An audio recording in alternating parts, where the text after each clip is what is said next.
आप सुन रहे हैं बीजीडी बस।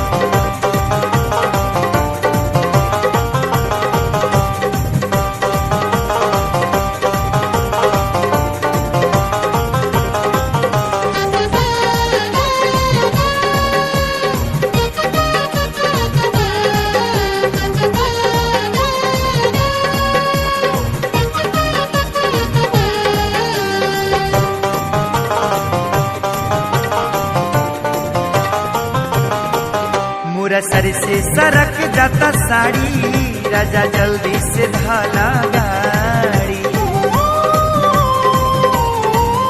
असरे में छठी बितावला, कहिया ले तकिया भारी। होली मिलन के देह मिलनवा खोजता, आजा घरे राजा चौकी मिलनवा खोजता। आजा घरे राजा चौकी मिलनवा खोजता।